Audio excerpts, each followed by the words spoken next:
देखो अब आज हमको डिस्कस क्या करना है, इलेक्ट्रिक डाइपोल। ठीक है कि ये वैद्युत द्विध्रुव क्या होता है। इसके पहले हमने आपको इलेक्ट्रिक फील्ड मतलब वैद्युत क्षेत्र क्या होता है उसको समझा दिया था, और आज को आप डिस्कस करना है इलेक्ट्रिक डाइपोल मतलब वैद्युत द्विध्रुव। यहां पर आपको समझ में आ रहा होगा कि वैद्युत है तो ठीक है, द्विध्रुव मतलब वो क्या होना चाहिए, दो ध्रुव होना चाहिए। और दो ध्रुव का मतलब ये हो गया कि दो चार्ज होना चाहिए। जब दो चार्ज होगा तभी आपके पास दो पोल बनेगा। ठीक है, तो इसका मतलब दिमाग में आ रहा होगा कि दो चार्ज होना चाहिए, तो एक पॉजिटिव की बात करेगा और एक निगेटिव की बात करेगा। ठीक है, तो अब वैद्युत द्विध्रुव क्या होता है ध्यान से समझिएगा। वैद्युत द्विध्रुव क्या है, एक निकाय है, एक सिस्टम है। इलेक्ट्रिक डाइपोल एक सिस्टम है कि जिसमें दो आवेश एक पॉजिटिव होता है और एक निगेटिव होता है। दो आवेश एक दूसरे से अल्प दूरी पर रखे होते हैं, कम से कम दूरी पर रखे होते हैं। आई बात समझ में। और इनके बीच की जो अल्प दूरी होती है वो कितना होता है, 2L। कितना होता है बाबू, 2L। तो यहां से आप परिभाषा समझिएगा वैद्युत द्विध्रुव क्या होता है। तो कहेंगे कि वैद्युत द्विध्रुव एक ऐसा निकाय होता है जिसमें दो समान परंतु विपरीत प्रकार के आवेश, दो समान परंतु विपरीत प्रकार के आवेश। समान शब्द आया, इसका मतलब जितना आवेश इसका होगा, इस आवेश का जितना इसकी वैल्यू होगी उतना ही वैल्यू इसका होगा, बशर्ते दोनों क्या होंगे, विपरीत होंगे। विपरीत का मतलब ये हो गया अगर एक निगेटिव है तो दूसरा पॉजिटिव होगा। आई बात समझ में। तो वैद्युत द्विध्रुव एक ऐसा निकाय होता है जिसमें दो समान परंतु विपरीत प्रकार के आवेश एक दूसरे से अल्प दूरी 2L पर स्थित होता है। कितने पर स्थित होता है, 2L पर स्थित होता है।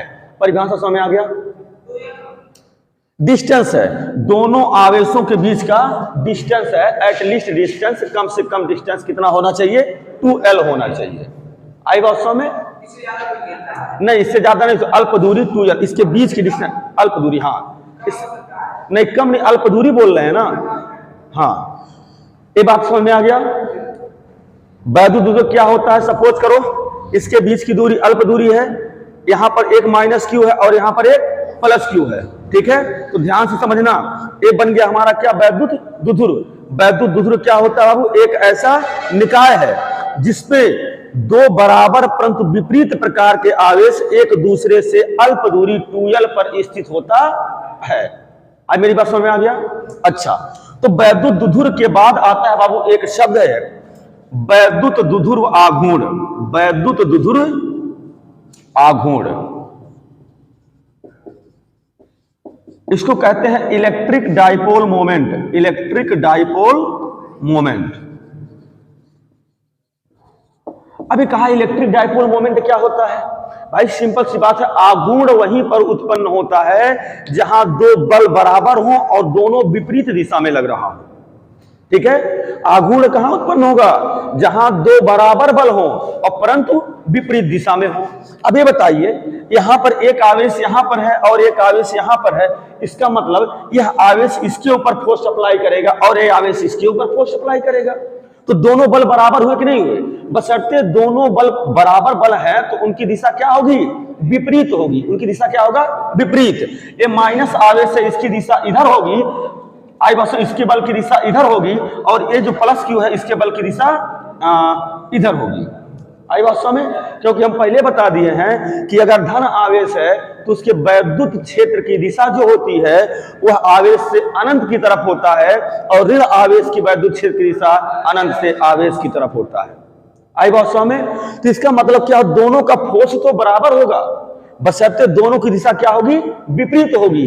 इसकी वजह से यहां पर क्या उत्पन्न होगा, आघूर्ण। क्या उत्पन्न होगा, आघूर्ण उत्पन्न होगा। तो अब हम समझते हैं वैद्युत द्विध्रुव आघूर्ण क्या होता है। आप पढ़े होंगे ओ बल आघूर्ण पढ़े हुए हैं। टाउ इक्वल टू होता है F into D. Tau equal to क्या होता है, F इंटू डी होता है, बल गुणे बल की दिशा में विस्थापन। आई बात समझ में।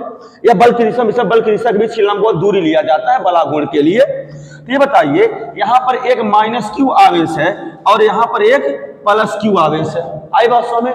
तो आवेश भाई, आवेश ही तो आवेश के ऊपर बल लगाता है बाबू, आवेश ही तो आवेश के ऊपर बल लगाएगा।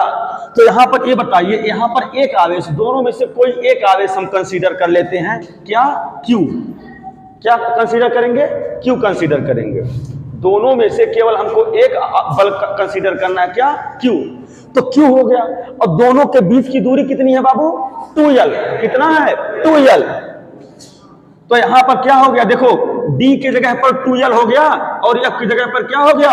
q। आई बात समझ में? तो इसको क्या कह दिया गया हमने? 2ql। यही 2ql क्या है? वैद्युतद्रुव आघूर्ण है। यही 2ql क्या है? वैद्युतद्रुव आघूर्ण है। वैद्युतद्रुव आघूर्ण को हम स्मॉल p से प्रदर्शित करते हैं। किससे करते हैं? स्मॉल p से। इसका मतलब वैद्युतद्रुव आघूर्ण क्या होता है? 2ql होता है। अब ध्यान से समझिएगा, अब वैद्युतद्रुव आघूर्ण की परिभाषा यहां से हम बनाने की कोशिश कर रहे हैं।